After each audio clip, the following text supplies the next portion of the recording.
الحمد للہ رب العالمین والعاقبۃ للمتقین الصلاۃ والسلام علی سید الانبیاء والمرسلین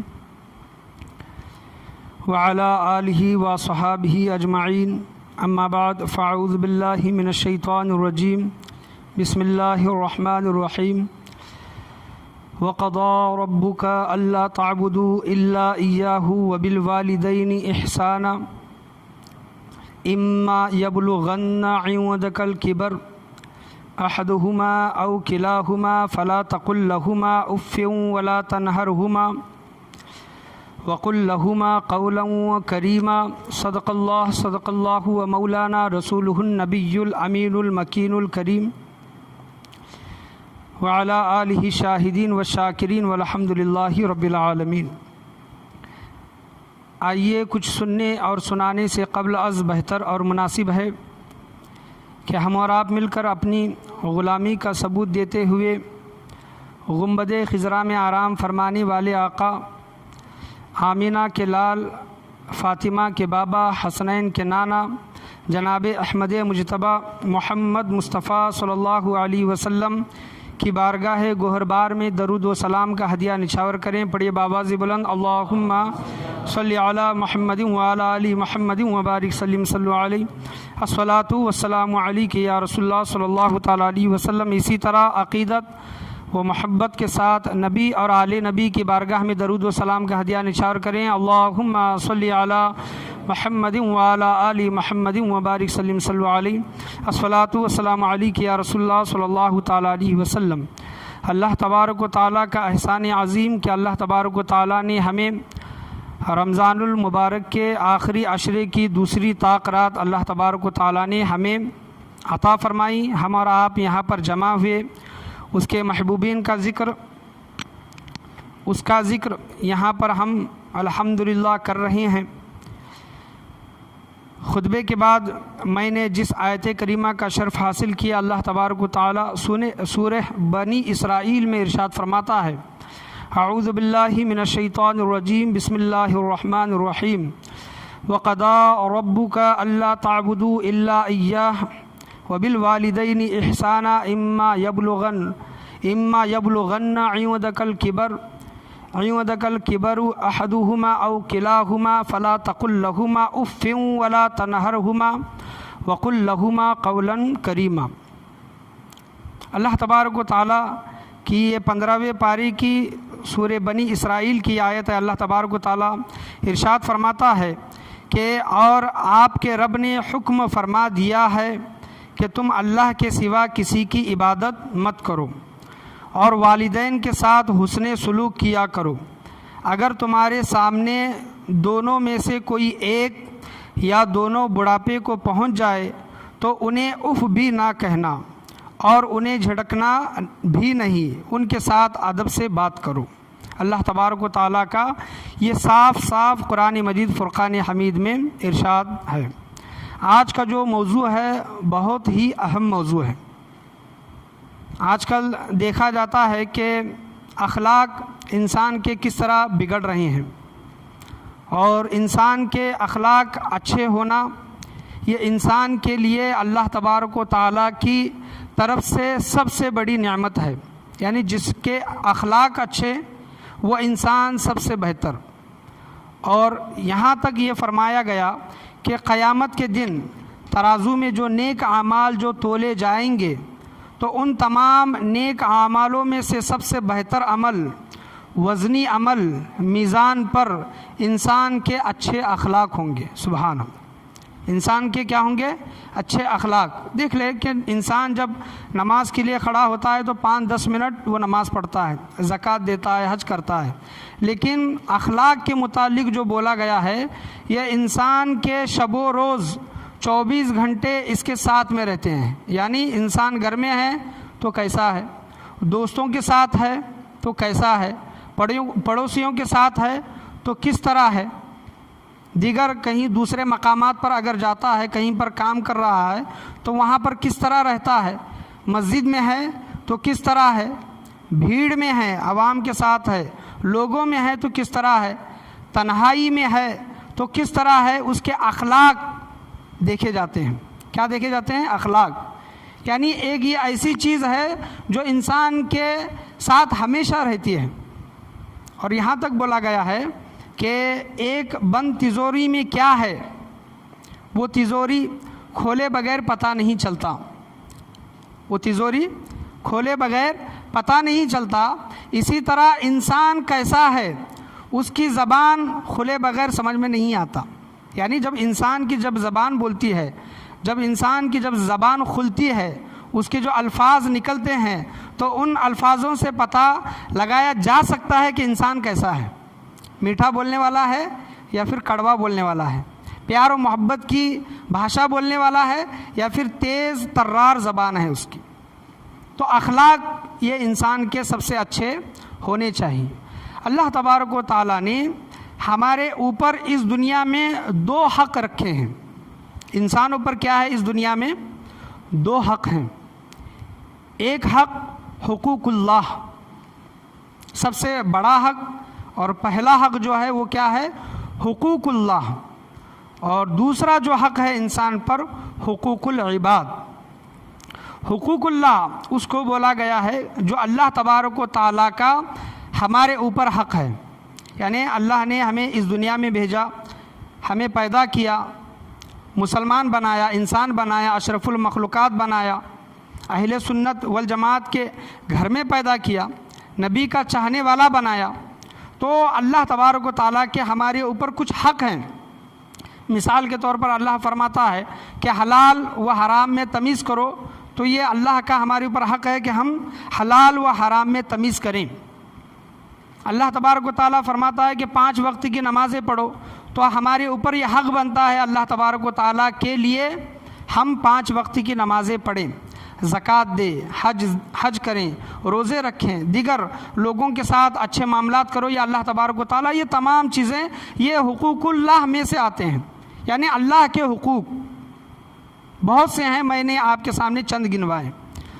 اور دوسرا جو حق آتا ہے وہ حقوق العباد، یعنی لوگوں کے حق. لوگوں کے ہمارے اوپر کیا حق ہونے چاہیے.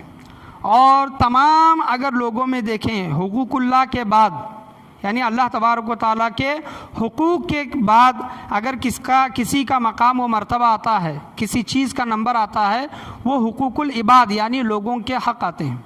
لوگوں کے حق. اور لوگوں کے حقوق میں سے اگر دیکھیں گے، لوگوں کے حقوق میں سے اگر دیکھیں گے تو تمام لوگوں میں سب سے پہلے ہمارے ماں باپ کے حقوق ہمارے اوپر آتے ہیں. حقوق العباد میں لوگوں کے حقوق میں سے ہمارے ماں باپ کے حقوق ہمارے اوپر آتے ہیں. اور ہمیں ماں باپ کے حقوق سمجھنے کی کوشش کرنی چاہیے. آج میری تقریر کا عنوان ہے عظمت والدین، یعنی والدین کی عظمت کیا ہے، ان کا مقام و مرتبہ کیا ہے، ان کے حقوق کیا ہیں.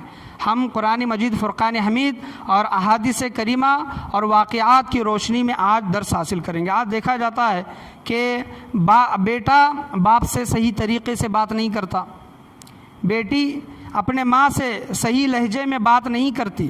آج لوگوں کے حقوق پامال ہو رہے ہیں، ختم ہو رہے ہیں. جو رسم و رواج، جو ایک کردار ہم اپنی اولادوں کے اندر جو ڈالتے تھے، آج دیکھا جاتا ہے کہ آہستہ آہستہ چھوٹے لوگوں میں بڑے لوگوں کے متعلق وہ ادب، وہ حق، وہ احترام، وہ عزت جو ہے وہ آہستہ آہستہ کیا ہو رہی ہے؟ ختم ہو رہی ہے. تو اگر ہم شروعات اگر کریں گے تو لوگوں میں سب سے پہلے ہمارے ماں باپ کا درجہ آتا ہے، ماں باپ کا نمبر آتا ہے کہ ہم اپنے ماں باپ کے ساتھ حسن سلوک سے پیش آئیں. اللہ تبارک و تعالیٰ بنی اسرائیل میں یہی ارشاد فرماتا ہے. کیا ارشاد فرماتا ہے؟ کہ اے لوگو میری عبادت کرو. وَقَضَىٰ رَبُّكَ أَلَّا تَعْبُدُوا إِلَّا إِيَّاهُ، میری عبادت کرو، میری عبادت کے سوا کسی کی عبادت نہ کرو. میری عبادت کے سوا کسی کی عبادت نہ کرو. دیکھیں کہ اللہ تبارک و تعالیٰ کی عبادت سب سے بڑی شے ہے، سب سے بڑا عمل ہے اللہ کی عبادت. لیکن اللہ تبارک و تعالیٰ اپنی عبادت کے بعد یہ حکم نہیں فرما رہا کہ نماز پڑھو. اللہ میری عبادت کرنے کے بعد یہ حکم نہیں فرما رہا کہ زکوٰۃ دو. اس آیت میں بنی اسرائیل کی آیت میں یہ نہیں فرمایا کہ میری عبادت کرنے کے بعد تم روزے رکھو، تم حج کرو، بلکہ اللہ تبارک و تعالیٰ اپنی عبادت کے بعد جس چیز کا ذکر فرماتا ہے اللہ تبارک و تعالیٰ فرماتا ہے وبالوالدین احسانا، اور اپنے والدین کے ساتھ حسن سلوک کرو. کیا کرو؟ حسن سلوک کرو. تمہارے والدین میں سے دونوں میں سے کوئی ایک یا پھر دونوں بڑھاپے کو پہنچے، اف لکما، انہیں اف تک نہ کہو. تمہارے والدین بڑھاپے میں اگر پہنچ جائے دونوں میں سے ایک یا پھر دونوں، تو اپنے والدین کو اف نہ کرو، اف تک نہ کہو، اور ان کے ساتھ اچھے انداز میں ان کے ساتھ پیش آؤ اور اچھے انداز میں ان کے ساتھ بات کرو. یہ اللہ تبارک و تعالیٰ کا صاف صاف فرمان قرآن مجید فرقان حمید میں ہے. جب ہمیں اس چیز کا جب علم آ گیا کہ ہمیں اپنے ماں باپ کے ساتھ کس طرح رہنا ہے، چاہے ہم غصے کی حالت میں ہوں، چاہے ہمارا موڈ خراب ہو، کیسی بھی حالت ہو، پریشان ہو، اور اس وقت ہمارا باپ ہم سے بات کرنے لگے، ہماری ماں ہم سے بات کرنے لگے، تو اللہ کا حکم ہے کہ ان سے نرمی سے تم بات کرو. تمہارے ساتھ کوئی بھی معاملہ ہوا ہے، تم غصے میں ہو، اس کی وجہ کوئی بھی ہے، لیکن تم اپنے ماں باپ سے سختی کے ساتھ اونچی آواز میں بات نہیں کر سکتے، اونچی آواز میں ان کے ساتھ بات نہیں کر سکتے. مشکات شریف کی یہ حدیث ہے، صفحہ نمبر 421. حضور صلی اللہ علیہ وسلم کی بارگاہ میں ایک صحابی نے عرض کیا، یہ جو ٹاپک ہے، یہ جو عنوان ہے، یہ بہت ہی اہم ہے، یاد رکھیں. آج ہر گھر میں یہ معاملہ دیکھا جاتا ہے. بوڑھے لوگ، بڑے لوگ آ کر اپنے بچوں کے متعلق شکایت کرتے ہیں کہ حافظ صاحب میرا بچہ میرا کہنا نہیں مانتا، میری بیٹی میری بات کو نہیں مانتی، گھر میں ہمیشہ لڑائی جھگڑا ہوتے رہتا ہے، ہم کیا کریں؟ تو ان بچوں کے لیے خاص یہ پیغام ہے، ان اولادوں کے لیے، چاہے بیٹا ہو یا پھر بیٹی ہو، ان کے لیے یہ پیغام ہے. صحابہ رسول نے پوچھا کہ یا رسول اللہ صلی اللہ تعالیٰ علیہ وسلم، ہمارے والدین کا ہم پر کیا حق ہے؟ یہ حدیثیں آپ سنے ہوں گے، لیکن آج ہم جو بیٹھے ہیں یہاں پر، جو اصلاحی بیان جو بولا جاتا ہے، خود کی اصلاح کرنے کے لیے ہم یہاں پر جمع ہوئے ہیں. بھلی یہ تاخرات ہے، اس میں اور بھی محفلیں چلتی ہیں، لیکن ایک کسی خاص موضوع کو لے کر جو بولا جاتا ہے اس پر عمل کرنے کی بھی کوشش کریں. اللہ تبارک و تعالیٰ سب سے پہلے اس چیز پر مجھے اور آپ کو عمل کرنے کی توفیق عطا فرمائے. صحابی رسول نے پوچھا کہ یا رسول اللہ، ہمارے ماں باپ کا ہمارے اوپر کیا حق ہے؟ تو حضور صلی اللہ علیہ وسلم فرماتے ہیں، مشکات شریف کی حدیث ہے کہ تیرے ماں باپ تیرے لیے جنت بھی ہے اور تیرے لیے دوزخ بھی ہے. سبحان اللہ، اللہ اکبر کبیرہ. تیرے ماں باپ تیرے لیے جنت بھی ہے اور تیرے لیے دوزخ بھی ہے. وہ کس طرح؟ حضور صلی اللہ علیہ وسلم نے فرمایا کہ دنیا میں تو اپنے ماں باپ کو راضی کر لے، اللہ تبارک و تعالیٰ تجھے جنت میں تیرا داخلہ عطا فرمائے گا، اور دنیا میں تو اپنے ماں باپ کو ناراض کر، انہیں غم زدہ کر، انہیں ستا، ان کے ساتھ اونچی آواز میں بات کر، اپنے ماں باپ کو ناراض کر اور جہنم میں چلا جا. یعنی ہمارے ماں باپ ہمارے لیے اس دنیا میں جنت بھی ہے، دوزخ بھی ہے. سلیکٹ ہمیں کرنا ہے، چوز ہمیں کرنا ہے، انتخاب ہمیں کرنا ہے کہ ہمیں جنت میں جانا ہے یا پھر دوزخ میں جانا ہے. آسان طریقہ آپ صلی اللہ علیہ وسلم نے ارشاد فرمایا کہ اپنے ماں باپ کو راضی کرو اس دنیا میں، قیامت کے دن اللہ تبارک و تعالیٰ تمہارا داخلہ جنت میں عطا فرمائے گا. مشکات شریف ہی کی یہ حدیث ہے. یہ بھی حدیث، یہ واقعہ آپ نے سنا ہے کہ دیکھیں کہ اسلام کے شروعات کے دور میں جہاد پر جانا یہ بے حد ضروری ہوتا تھا. اور ایک فرق یہاں پر ایک سمجھ میں آتا تھا اس دور میں، جو انسان جہاد پر گیا وہ صحابی، اور جس نے جہاد سے جی چرایا، جانے سے بچا، تو اس کو منافق یہاں تک بولا گیا ہے. یعنی اس وقت جہاد پر جانا بہت ضروری ہوتا تھا. کسی بھی طرح کی مطلب وہاں پر چھوٹ نہیں تھی، سہولت نہیں تھی، جہاد پر جانا ہی جانا ہے۔ ایک صحابی رسول صلی اللہ علیہ وسلم جہاد کا حکم ہوا، جہاد کا حکم ہوا کہ جہاد پر جانا ہے۔ اس وقت بہت سی جنگیں، بہت سے غزوات ہوئے۔ ایک صحابی رسول حضور صلی اللہ علیہ وسلم کی بارگاہ میں آئے اور انہوں نے جہاد کی اجازت طلب کی کہ یا رسول اللہ میں بھی جہاد کے لیے آنا چاہتا ہوں۔ حضور صلی اللہ علیہ وسلم پہچان گئے، اس صحابی رسول سے پوچھا کہ کیا تیری ماں زندہ ہے؟ اس صحابی سے پوچھا کیا تیری ماں زندہ ہے اور تیری ماں کیا تیری محتاج ہے، یعنی تیری خدمت کی اس کو سخت ضرورت ہے؟ تو صحابی رسول کہنے لگے کہ ہاں یا رسول اللہ میری ماں زندہ ہے اور ان کی میں خدمت کرتا ہوں۔ تو حضور صلی اللہ علیہ وسلم فرماتے ہیں کہ جا جہاد کے لیے نہ آ، جا اپنی ماں کی خدمت کر، اللہ تبارک و تعالیٰ تجھے جہاد کا ثواب عطا فرمائے گا، تجھے جہاد کا ثواب عطا فرمائے گا۔ اللہ تبارک و تعالیٰ نے جنت تیرے ماں کے قدموں کے نیچے رکھی ہے، سبحان اللہ۔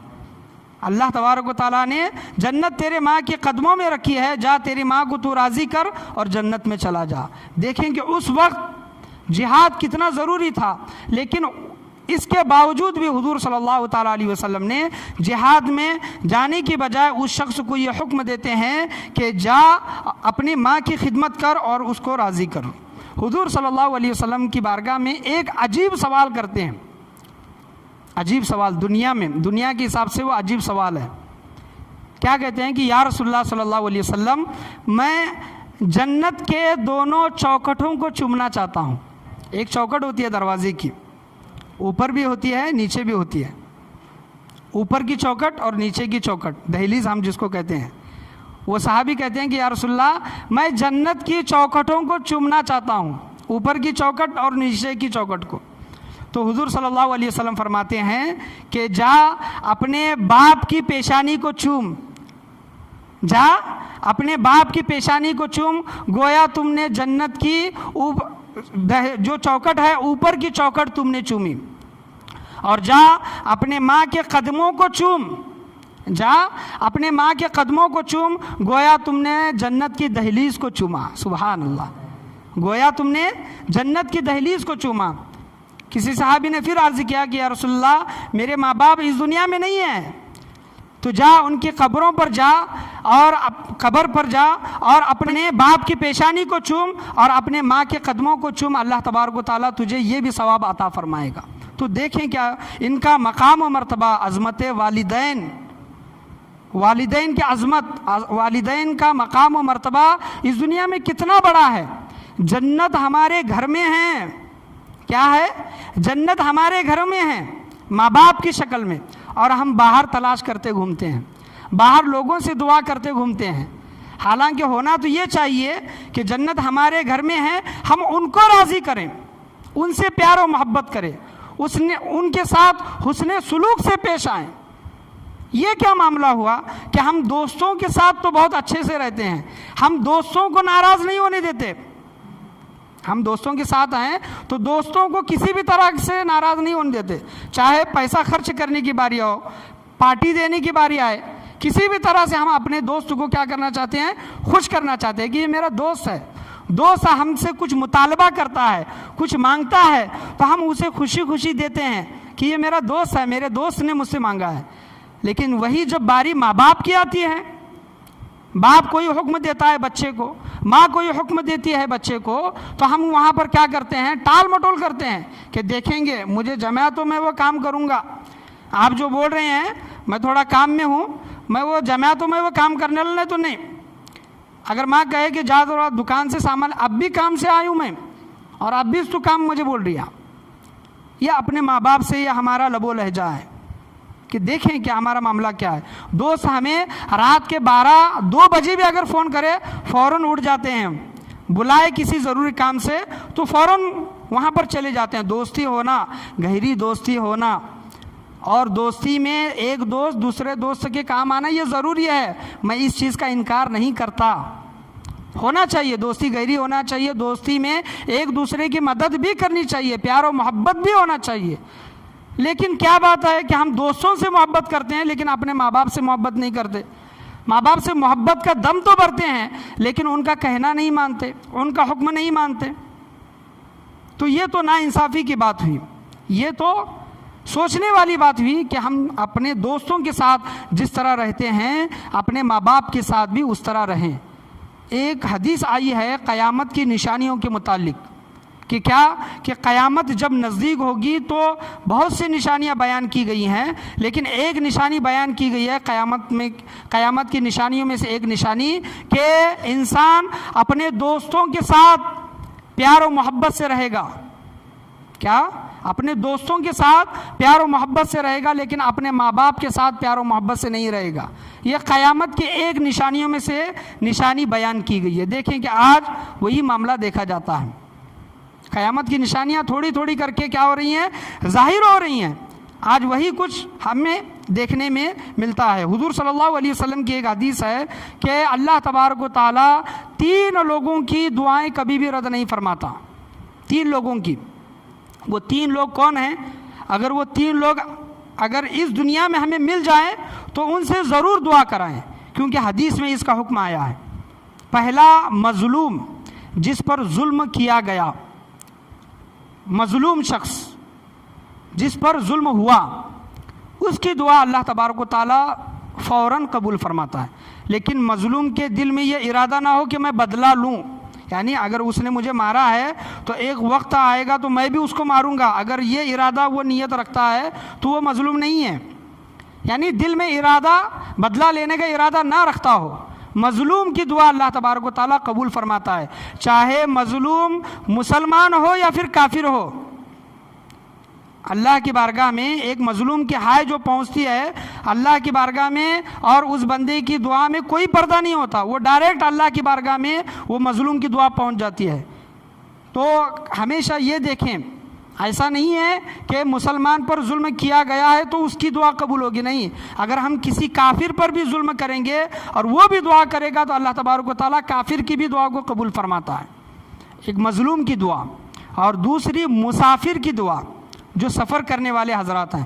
اس زمانے میں سفر بہت سخت ترین ہوتا تھا، بہت مشکل ہوتا تھا، پیدل، اونٹوں پر، خچر پر، گدھے پر، بہت مشکل کا سفر ہوتا تھا۔ مسافروں کے متعلق، یعنی ہمارے کہیں دور دراز علاقے سے یہاں پر کوئی مسافر آ گئے ہیں تو اگر ہمیں موقع ملتا ہے تو ان مسافروں سے اپنے لیے دعا کرائیں۔ ہم کہتے ہیں نا کہ حافظ صاحب ہمارے لیے دعا کریں، مولانا صاحب ہمارے لیے دعا کریں، مفتی صاحب، پیر صاحب ہمارے لیے دعا کرے، تو حدیثوں میں ذکر آیا ہے کہ فوراً دعا کس کی قبول ہوتی ہے؟ مظلوم کی، مسافر کی دعا اللہ تبارک و تعالیٰ جلدی قبول فرماتا ہے۔ اور تیسری دعا اللہ تبارک و تعالیٰ اس بندے کی جلدی قبول فرماتا ہے باپ کی۔ باپ اپنے اولاد کے حق میں جو دعا کرتا ہے، باپ، اللہ تبارک و تعالیٰ باپ کی دعا بچوں کے لیے جلد از جلد قبول فرماتا ہے، فوراً قبول فرماتا ہے۔ تو دیکھیں کہ آج ہم اگر ہماری ایگزام ہے، کوئی کام ہے، کوئی نیا کام کاج ہم شروع کر رہے ہیں وغیرہ وغیرہ، جو بھی چیزیں ہیں ہماری دنیا کی، ہم ہر ایک سے کہتے ہیں، فون کر کے کہتے ہیں کہ حافظ صاحب، مولانا صاحب ہمارے لیے دعا کرے۔ بے شک کہنا چاہیے، اللہ تبارک و تعالیٰ کس کی دعا قبول فرمائے گا یہ ہم بول نہیں سکتے، لیکن احادیث کریمہ کی روشنی سے ثابت ہے، حدیث سے ثابت ہے، اللہ تبارک و تعالیٰ باپ کی دعا بچوں کے حق میں جلدی قبول فرماتا ہے، فوراً قبول فرماتا ہے۔ تو کبھی بھی ہم کوئی کام شروع کر رہے ہیں، ہماری عادت بن گئی ہے کہ ہم باہر کے لوگوں سے کہتے ہیں کہ ہمارے لیے دعا کرو، لیکن کبھی ہم اپنے ماں باپ سے نہیں کہتے کہ ہمارے لیے دعا کریں۔ تو ایک عادت ڈال لیں، ایک عادت بنا لیں، ہمیشہ اپنے ماں باپ سے کہتے رہیں کہ امی جان، ابا جان ہمارے لیے دعا کرے، ان کی دعا اللہ تبارک و تعالیٰ ہمارے حق میں ضرور قبول فرماتا ہے۔ اور جو ماں کا دل دکھاتا ہے، جو ماں باپ کی ناراضگی مول لیتا ہے، ایک صحابی رسول تھے، غالباً ان کا نام حضرت علقمہ رضی اللہ تعالیٰ عنہ، اور دوسرے صحابی کا بھی نام آیا ہے، 2-3 ایسے واقعات ہیں، لیکن حضرت علقمہ رضی اللہ تعالیٰ عنہ کی جان نکل رہی تھی، روح قبض ہونے کو آئی تھی، لیکن ان کی زبان پر کلمہ طیبہ جاری و ساری نہیں ہو رہا تھا۔ بہت سے لوگ تلقین کر رہے تھے لیکن ان کی زبان پر نہیں آ رہا تھا۔ صحابہ سے بلا کر پوچھا گیا کہ ان کی ماں یا پھر ان کے گھر والے کوئی زندہ ہیں؟ تو حضرت بلال رضی اللہ تعالیٰ عنہ نے کہا کہ ان کی ماں زندہ ہے۔ تو ان کو بلایا گیا، یہ واقعات الگ الگ صحابہ کے نام سے یہ لکھا گیا ہے۔ تو ان کی امی جان آئی، اس صحابی کی امی جان آئی اور حضور صلی اللہ علیہ وسلم نے اس صحابی کے امی جان سے پوچھا کہ آپ کے بیٹے کا عمل کیا تھا، آپ کے بیٹے کا عمل کیا تھا؟ تو ان کی امی جان کہتی ہے کہ یہ تو 5 وقت کا نمازی تھا، پابند تھا، رات میں قیام کرتا تھا، دن میں روزے رکھتا تھا، نمازوں کا پابندی، روزوں کا پابند، صدقہ و خیرات بھی کرتا تھا، نیک عمل پورے اس نے کیے ہیں۔ حضور صلی اللہ علیہ وسلم نے کہا کیا آپ اس سے راضی ہیں، اپنے بیٹے سے راضی ہیں؟ تو وہ صحابی کی ماں کہتی ہیں کہ نہیں، میں اپنے بیٹے سے راضی نہیں ہوں، میں اپنے بیٹے سے راضی نہیں ہوں۔ حضور صلی اللہ علیہ وسلم نے وجہ پوچھی تو اس ماں نے کہا کہ جب سے اس کی شادی ہوئی ہے یہ مجھ سے زیادہ اپنی بیوی کو ترجیح دیتا ہے، اپنی بیوی کو اہمیت دیتا ہے اور مجھے ناراض کرتا ہے، تو لہٰذا میں اس سے ناراض ہوں۔ حضور صلی اللہ علیہ وسلم نے کہا کہ اس کے زبان پر کلمہ طیبہ جاری نہیں ہو رہا، کلمہ جاری نہیں ہو رہا، لہٰذا آپ اس کو معاف فرما دیں، آپ اس سے راضی ہو جائیں تاکہ یہ ایمان کے ساتھ اس دنیا سے جائیں۔ دیکھیں کہ صحابی ہیں، صحابی حضور صلی اللہ علیہ وسلم کی صحبت حاصل ہے، نمازیں پڑھنے والے، روزے رکھنے والے، رات میں قیام کرنے والے، صدقہ و خیرات کرنے والے، یہ تمام چیزیں کرنے والے ہیں، یہ چیزیں ہم بھی کرتے ہیں، لیکن دیکھیں کہ ایک عمل ان کا ایسا تھا جس کی وجہ سے ان کی روح قبض نہیں ہو رہی تھی، ان کے زبان پر کلمہ نہیں آ رہا تھا۔ وہ عمل کیا تھا کہ انہوں نے اپنی ماں کو ناراض کیا، تو ان کی امی جان کہنے لگی کہ میں اس کو معاف نہیں کروں گی، میں اس سے راضی نہیں ہوں گی۔ حضور صلی اللہ علیہ وسلم نے کہا کہ لاؤ لکڑیاں لے کر آؤ اور اس کو یہیں پر دنیا میں جلا دیتے ہیں، جو اس کو عذاب جہنم میں ملنا ہے اس کو دنیا میں ہی مل جائے۔ تو ماں کی ایک چیخ نکل گئی کہ آپ صحیح میں میرے لخت جگر کو جلائیں گے، میرے دل کے ٹکڑے کو جلائیں گے؟ تو حضور صلی اللہ علیہ وسلم نے کہا کہ ہاں، اگر آپ نے اس کو معاف نہیں کیا تو اللہ تبارک و تعالیٰ جہنم میں اس کو اسی طرح جلائے گا۔ تو اس کی ماں کہتی ہے، پکار کر کہتی ہے کہ میں آپ تمام لوگوں کو گواہ بنا کر کہتی ہوں کہ میں اپنے بیٹے سے راضی ہوں، میں نے اپنے بیٹے کو معاف کیا۔ اسی وقت ان کے زبان پر کلمہ طیبہ جاری و ساری ہوا اور ان کی روح اس دنیا سے پرواز کر گئی، ان کی روح۔ تو یہاں پر بتانے کا حاصل کلام یہ ہے کہ اگر آپ نمازی ہیں، آپ اگر روزے رکھتے ہیں، دیگر نیک اعمال کرتے ہیں، رات میں اٹھ کر تہجد بھی پڑھتے ہیں، صدقہ و خیرات بھی کرتے ہیں، لوگ آپ کو نیک انسان بھی بولتے ہیں کہ فلاں انسان نیک ہے، لیکن آپ کے ماں باپ آپ سے راضی نہیں ہیں، آپ کے ماں باپ آپ سے ناراض ہیں، آپ سے پریشان ہیں، آپ کے ماں باپ آپ سے ڈرتے ہیں کہ میں اپنے بیٹے کو کچھ بول دوں تو جواباً وہ مجھے کچھ بول دے گا، اونچی آواز میں بول دے گا۔ یہاں تک دیکھا جاتا ہے کہ بچے اپنے ماں باپ کو پیٹتے ہیں، مارتے ہیں، آنکھ دکھاتے ہیں، اونچی آواز میں بات کرتے ہیں۔ ان کو سوچنا چاہیے کہ اللہ تبارک و تعالیٰ ہر جو گناہ کی جو سزا ہے وہ آخرت میں دے گا، لیکن ماں باپ کو جو ناراض کرنے کی جو سزا ہے، ماں باپ کو جو ستانے کی جو سزا ہے، اللہ تبارک و تعالیٰ دنیا میں بھی دے گا اور آخرت میں بھی دے گا۔ اس کا انجام وہ انسان دنیا میں بھی دیکھے گا اور آخرت میں بھی دیکھے گا۔ تو ہمیں سوچنا چاہیے، ہمیں غور و فکر کرنا چاہیے، کیا ہمارے ماں باپ ہم سے راضی ہیں یا پھر ناراض ہیں؟ تفسیر روح البیان جلد نمبر 4 کا یہ واقعہ ہے۔ ایک شخص اپنے باپ کے متعلق حضور صلی اللہ علیہ وسلم کی بارگاہ میں شکایت کرتا ہے، اپنے باپ کے متعلق۔ وہ شخص کیا کہتا ہے کہ یا رسول اللہ، میری جو بھی کمائی آتی ہے میرا باپ وہ چھین لیتا ہے، وہ نکال کر لیتا ہے میری کمائی، میں کیا کروں؟ حضور صلی اللہ علیہ وسلم نے اس کے باپ کو اپنی بارگاہ میں بلایا، بوڑھا باپ تھا، لڑکھڑاتے ہوئے حضور صلی اللہ علیہ وسلم کی بارگاہ میں آیا اور آپ صلی اللہ علیہ وسلم نے اس سے پوچھا کہ تم اپنے بیٹے کی کمائی کیوں چھینتے ہو، کیوں لیتے ہو؟ تو وہ بوڑھا باپ روتے ہوئے کہا کہ یا رسول اللہ صلی اللہ علیہ وسلم، جب میں جوان تھا یہ بچہ تھا، یہ کمزور تھا، یہ بھوک پیاس کی اس کو ضرورت ہوتی تھی، تو یا رسول اللہ میں اس وقت میں کماتا تھا اور میں اپنے بچے پر خرچ کرتا تھا۔ اس شخص نے یہ کہا کہ اس وقت میں کماتا تھا، یہ فقیر تھا، یہ لاچار تھا، اس کے لیے میں خرچہ اٹھاتا تھا، لیکن یا رسول اللہ صلی اللہ علیہ وسلم آج یہ جوان ہے، میں کمزور ہوں، میں کما نہیں سکتا، میں کمزور ہوں، اسی لیے میں اس کی کمائی چھینتا ہوں۔ حضور صلی اللہ علیہ وسلم اتنا سننا تھا، رو پڑے آپ صلی اللہ علیہ وسلم، اور اس بیٹے سے، اس شخص سے کہنے لگے کہ اے نوجوان سن، اے نوجوان سن، تیرے باپ کا حق تجھ پر بھی ہے اور تیرے باپ کا حق تیری کمائی پر بھی ہے۔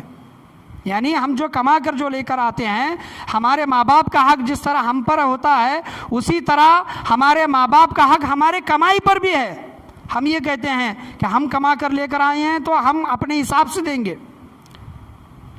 تو ماں باپ کو بھی یہاں پر غور کرنا اور سوچنا چاہیے کہ اگر بچے کی اگر شادی ہوئی ہے، اس کی گھر گرہستی ہے، شادی شدہ زندگی اگر وہ گزارتا ہے، تو ماں باپ کو بھی یہ چاہیے کہ کچھ پیسے اپنے پاس رکھیں اور کچھ پیسے اپنے بچوں کے لیے بھی دیں، کیونکہ ان کے بیوی، ان کے بچے ہوتے ہیں اور گھر کے اخراجات اٹھانے کی انہیں ضرورت ہوتی ہے۔ لیکن یہاں پر حضور صلی اللہ علیہ وسلم یہ ارشاد فرماتے ہیں ان بیٹوں کے متعلق، ان کمانے والے اولادوں کے متعلق یہ ارشاد فرماتے ہیں کہ اے لوگوں، اے اولادوں، اپنے ماں باپ کے بچوں یاد رکھو کہ تمہارے ماں باپ کا حق تمہاری جانوں پر بھی ہے اور تمہارے ماں باپ کا حق تمہارے مالوں پر بھی ہے، تمہاری جان پر بھی ہے، تمہارے مال پر بھی ہے۔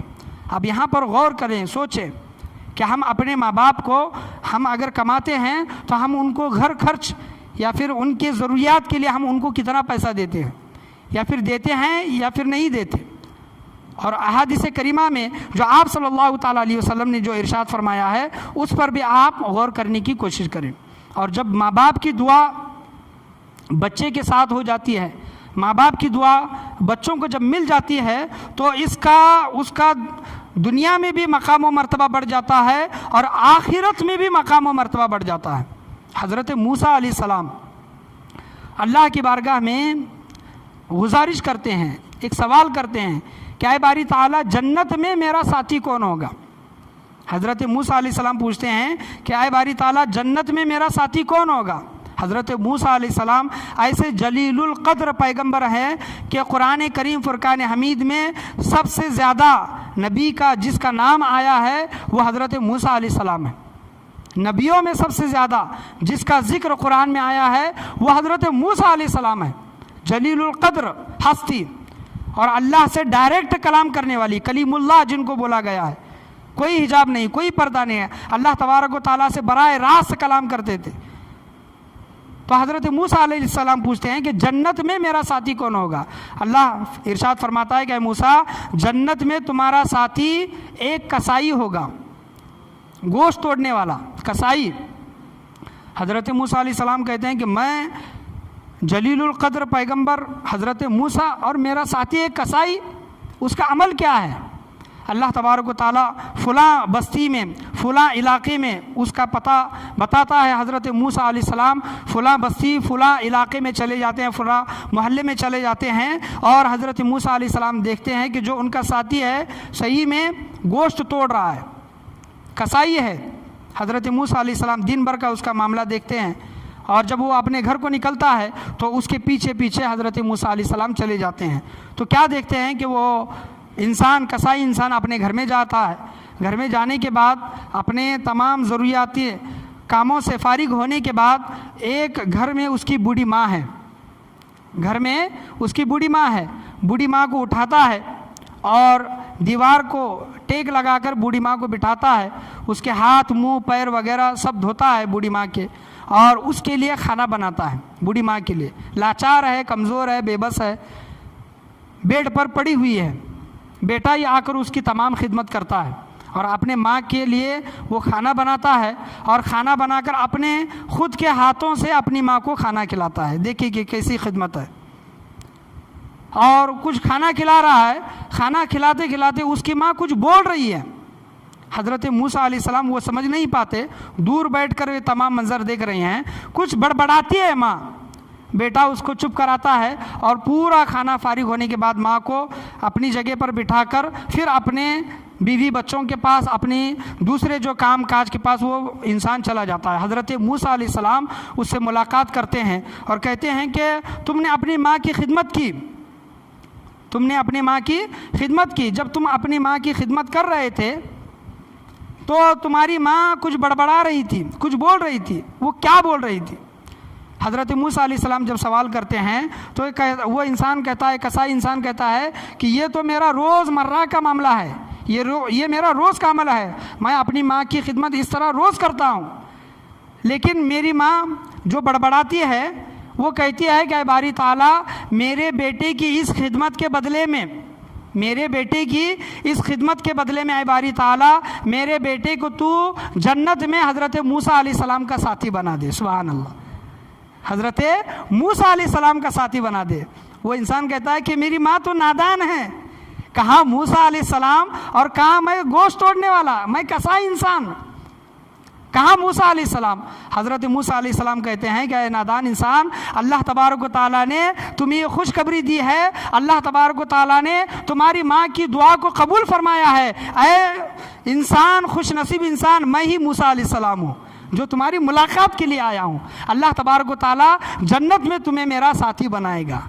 ایک اللہ تبارک و تعالیٰ کے نبیوں کے ساتھی ہونا یا پھر پڑوسی ہونا، یہ بہت بڑا اجر و انعام ہے۔ یاد رکھیں کہ جہاں پر ان کا مقام و مرتبہ ہوگا وہی ان کے ساتھیوں کا مقام و مرتبہ ہوگا۔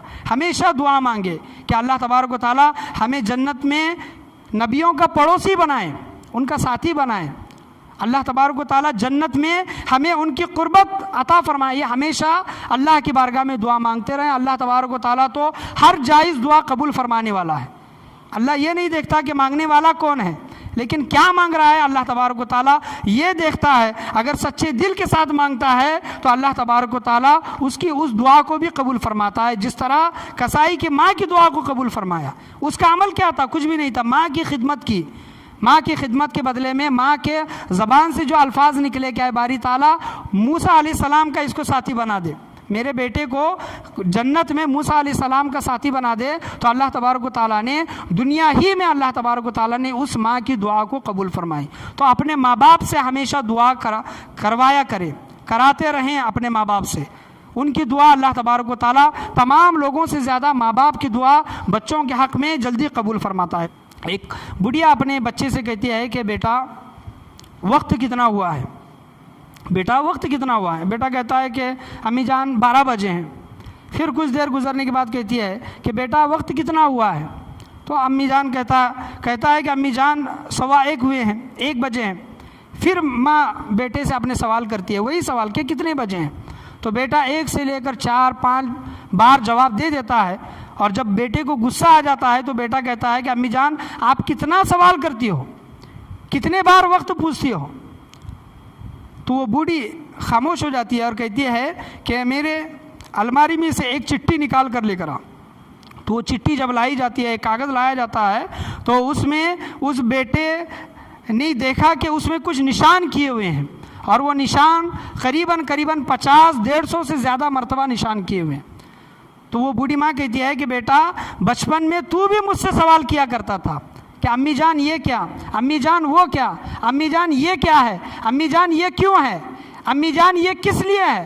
بیٹا جب تو مجھ سے سوال کیا کرتا تھا میں کبھی تیرے سوال سے ناراض نہیں ہوئی، آج میں نے 4 مرتبہ تجھ سے جو سوال کیا کر لیا، آج تو مجھ سے ناراض ہوتا ہے۔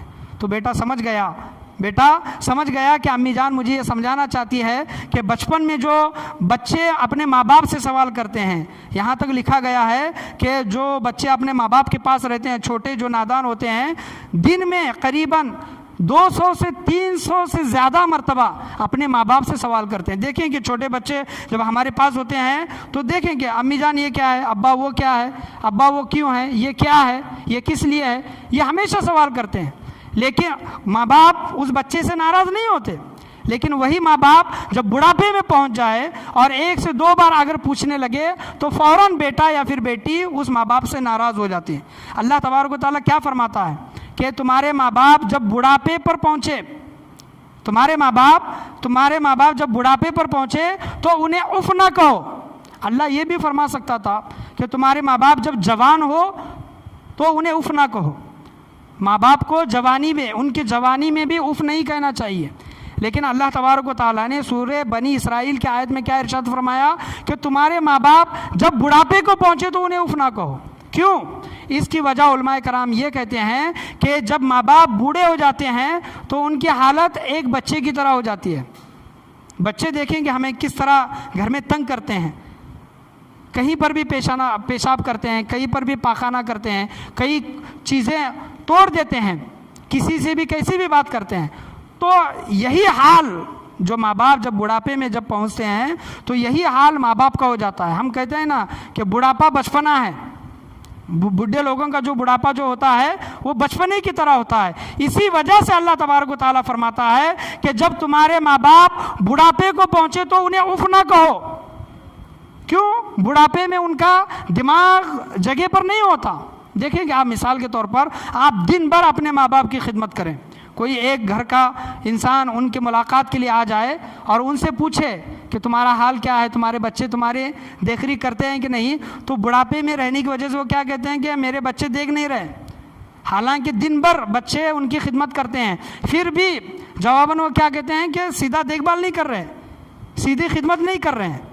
اگر ہم اس وقت سنتے ہیں تو فوراً غضبناک ہو جاتے ہیں، غصہ ہوتے ہیں، اور ہم یہ دل میں خیال کرتے ہیں کہ ان کی دن بھر خدمت کرنے کے بعد بھی ان سے یہ سننا ملتا ہے، یہ سننا پڑتا ہے۔ اے لوگوں، یاد رکھو، یہی وہ گھڑی جب ماں باپ تم سے کہیں خدمت کرنے کے بعد بھی میرا بچہ میرے لیے کچھ نہیں کرتا، یہی گھڑی تمہارے لیے آزمائش کی ہے، یاد رکھے، یہی گھڑی تمہارے لیے آزمائش کی ہے۔ اسی وجہ سے اللہ تبارک و تعالیٰ نے ارشاد فرمایا ہے کہ جب تمہارے ماں باپ بڑھاپے کو پہنچ جائے اور وہ کچھ بھی تم کو بولیں تو انہیں اف تک نہ کہو۔ حضور صلی اللہ علیہ وسلم کی بارگاہ میں ایک صحابیہ آ کر کہتے ہیں کہ یا رسول اللہ، میری امی جان آ رہی ہیں، انہوں نے ابھی ایمان لے کر نہیں آیا، وہ مشرک ہیں، کیا میں ان کی خدمت کروں؟ تو حضور صلی اللہ علیہ وسلم فرماتے ہیں کہ تم اپنی ماں کی خدمت کرو، چاہے تمہاری ماں مشرکہ ہو، شرک کرنے والی ہو، تمہاری ماں مشرکہ ہو، شرک کرنے والی ہو، لیکن تمہارے اوپر یہ فرض ہے، تمہارے اوپر یہ تمہاری ماں کا حق ہے کہ تم اپنی ماں کی خدمت کرو۔ ہمارے ماں باپ چاہے کتنے گنہگار کیوں نہ ہو، ہم ان کے گناہوں کی طرف نہیں دیکھیں گے، یاد رکھیں۔ ہم اگر یہ کہنے لگے کہ آپ نے کون سے اچھے کام کیے ہیں، آپ کون سے اچھے ہیں، اگر یہ کہیں گے تو یہ کوئی صحیح بات نہیں ہے، یاد رکھیں۔ ان کا عمل ان کے ساتھ اللہ تبارک و تعالیٰ، ہمارے ماں باپ اگر گنہگار ہیں، اللہ تبارک و تعالیٰ اس کا حساب و کتاب لے گا، اس حساب و کتاب کے بدلے میں انہیں جنت، دوزخ، عذاب، ثواب ملے گا۔ لیکن ایک اولاد ہونے کے ناطے اللہ تبارک و تعالیٰ ہم سے پوچھے گا، تمہاری ماں باپ تو گنہگار تھی لیکن تم نے کیا کیا؟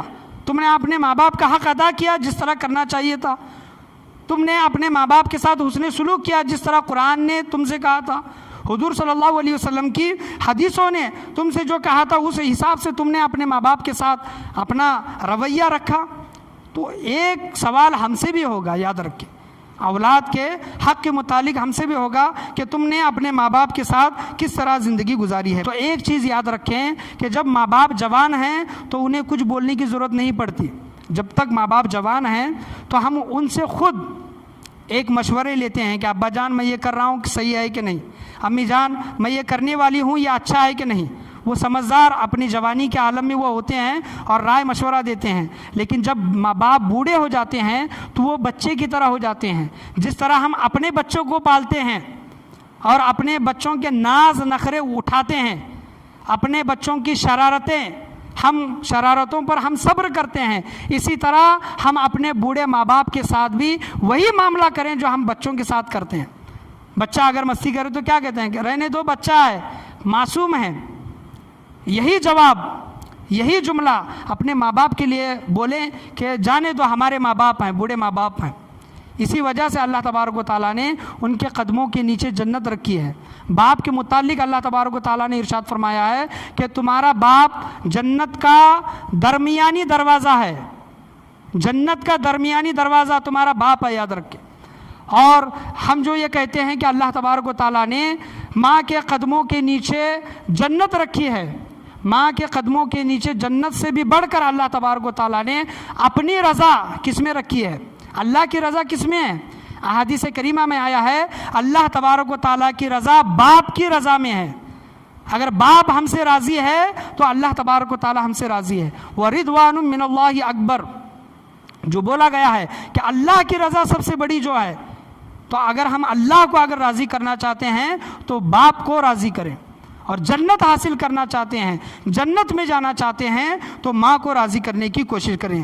اور حضور صلی اللہ علیہ وسلم اور حضرت جبرائیل امی علیہ السلام کی طبرانی کی حدیث، جو حضرت جبرائیل امی علیہ السلام نے دعا کی اور اس دعا پر حضور صلی اللہ علیہ وسلم نے آمین کہی۔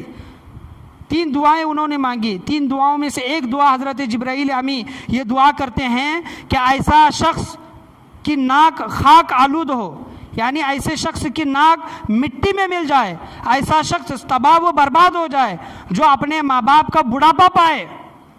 حضرت جبرائیل امی دعا کر رہے ہیں جو اپنے ماں باپ کا بڑھاپا پائے، یا پھر ماں یا پھر باپ میں سے کسی کا ایک کا بڑھاپا پائے اور ان کو راضی نہ کرے، ایسا شخص تباہ و برباد ہو۔ حضرت جبرائیل دعا کرتے ہیں، حضرت جبرائیل امی کی دعا پر حضور صلی اللہ علیہ وسلم آمین کہہ رہے ہیں۔ تو دیکھیں کہ کیا حضرت جبرائیل امی علیہ السلام کی دعا رد ہو سکتی ہے؟ کیا حضور صلی اللہ علیہ وسلم کی آمین رد ہو سکتی ہے؟ نہیں، ہرگز نہیں۔ حضرت جبرائیل امی علیہ السلام کی دعا بھی قبول ہوگی، حضور صلی اللہ علیہ وسلم کی آمین بھی قبول ہوگی۔ اس دنیا میں جو اپنے ماں باپ کو ناراض کرے گا، جو اپنے ماں باپ کو غم زدہ کرے گا، جو اپنے ماں باپ کو ستائے گا، اللہ تبارک و تعالیٰ اس کو دنیا میں بھی رسوا کرے گا اور آخرت میں بھی رسوا کرے گا انشاءاللہ عز و جل۔ کبھی اور احادیث کریمہ بہت سی ہیں، ایک الگ الگ موضوع، یعنی ماں کا مقام و مرتبہ کیا ہے، باپ کا مقام و مرتبہ کیا ہے، انشاءاللہ یہ 2 الگ الگ بیانات میں کبھی اگر جمعہ میں مجھے وقت ملا انشاءاللہ میں آپ کے سامنے بیان کرنے کی میں کوشش کروں گا۔ لیکن آج میری خاص جو عنوان ہے عظمت والدین پر ہی ہے، یعنی دونوں کو ملا کر میں آج بیان کر رہا ہوں کہ ان کی عظمت اللہ تبارک و تعالیٰ کے نزدیک اور حضور صلی اللہ تعالیٰ علیہ وسلم کے نزدیک کیا ہے۔ دنیا میں ہم جس طرح عمل کرتے ہیں وہی عمل ہمارے سامنے آتا ہے، وہی عمل ہمارے سامنے آتا ہے۔ ہم اپنے ماں باپ کے ساتھ جس طرح کر رہے ہیں ہمارے بچے بھی ہمارے ساتھ اسی طرح کا کریں گے۔ ایک شخص تھا، جوان شخص، اس کا باپ بوڑھا ہو گیا تو باپ کو اس نے جنگل میں چھوڑ دیا، باپ کو اس نے جنگل میں چھوڑ دیا۔ اس کا ایک پوتا بھی تھا، اس نوجوان بیٹے کا نادان کم عمر 9 یا پھر 10 سالہ عمر کا ایک پوتا بھی تھا، وہ بھی اپنے باپ کے ساتھ اپنے دادا کے معاملات کو دیکھتا تھا۔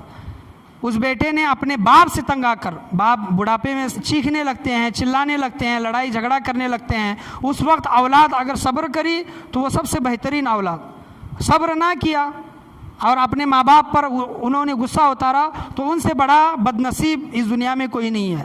تو اسی طرح کا معاملہ ہوا اور بیٹے نے اپنے باپ کو جنگل میں چھوڑ کر آنا، ایک جنگل میں جھوپڑی بنائی اور اپنے باپ کو وہیں پر چھوڑ کر آنا اس نے کیا سمجھا؟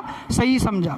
تمام چیزیں اس نے لے لی اور اپنے بوڑھے باپ کو جنگل میں ایک جھوپڑی میں چھوڑ کر آنے لگا، اور اس باپ کے پاس ایک چادر بھی تھی۔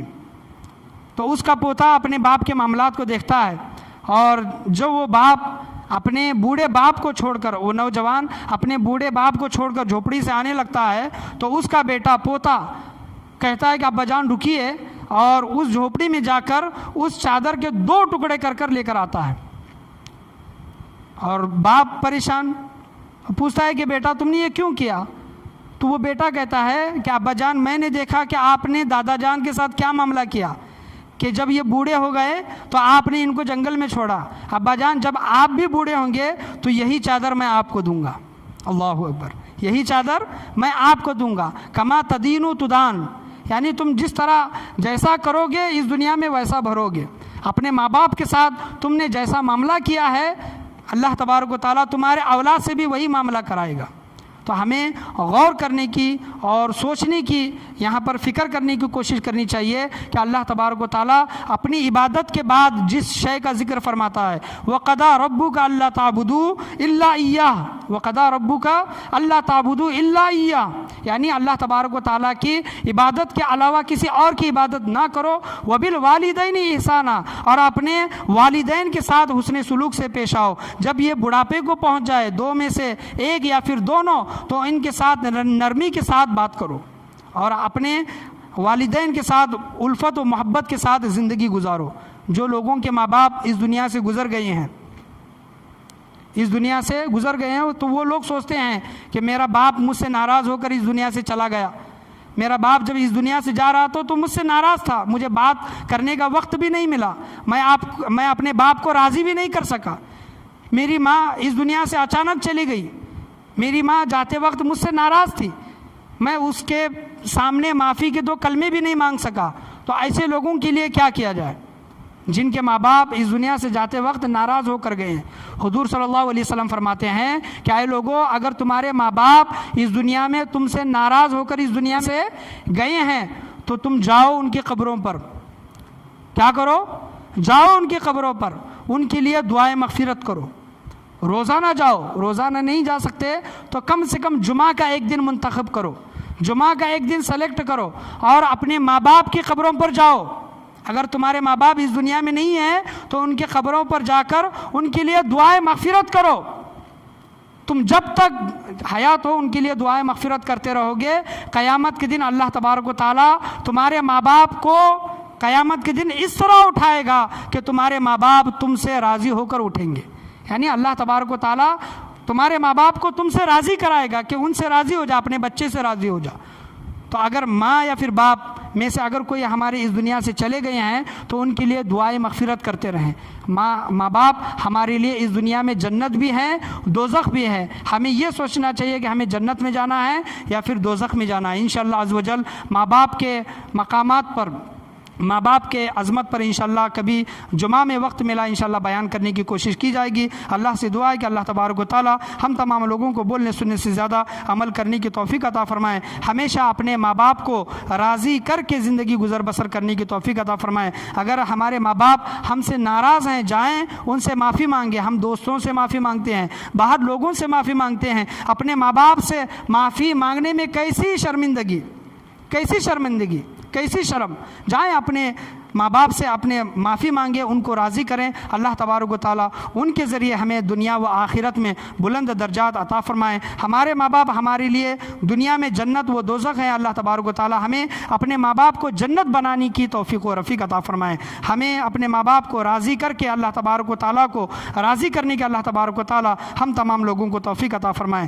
جانے میں، انجانے میں، غصے میں ہم نے اپنے ماں باپ کو اگر برا بھلا کہا ہے تو ان سے معافی مانگ کر ان کو راضی کرنے کی توفیق عطا فرمائے۔ جس طرح ہم شب برات میں لوگوں کو معافی نامے کے میسیجز بھیجتے ہیں شب برات میں کہ بھائی مجھے معاف کر دے، حالانکہ ان سے ملاقات ہی نہیں ہوتی، ان سے ملنا جلنا یا پھر ایسا معاملہ ہی نہیں ہوتا کہ معافی مانگی جائے، لیکن ان سے معافی مانگتے ہیں۔ لیکن جو گھر کے ممبر ہیں، جو گھر کے لوگ ہیں جن سے روزانہ تعلق ہوتا ہے، رابطہ ہوتا ہے، لڑائی جھگڑے بھی ہوتے ہیں، لیکن کبھی ان سے معافی نہیں مانگتے، اللہ تبارک و تعالیٰ سب سے پہلے ہمیں گھر والوں میں سے سب سے پہلے اپنے ماں باپ کو راضی کرنے کی توفیق عطا فرمائے۔ اگر ہمارے ماں باپ اس دنیا سے چلے گئے ہیں تو اللہ تبارک و تعالیٰ انہیں قبر میں، حشر میں اللہ تبارک و تعالیٰ ان کی بخشش و مغفرت عطا فرمائے۔ اللہ سے دعا ہے کہ اللہ تبارک و تعالیٰ ہم تمام لوگوں کو بولنے سننے سے زیادہ عمل کی توفیق عطا فرمائے۔ آج کے درس میں بولنے میں، سننے میں، سمجھانے میں کسی بھی قسم کی غلطی، کمی بیشی، کوتاہی، خامی، بھول چوک ہوئی ہو،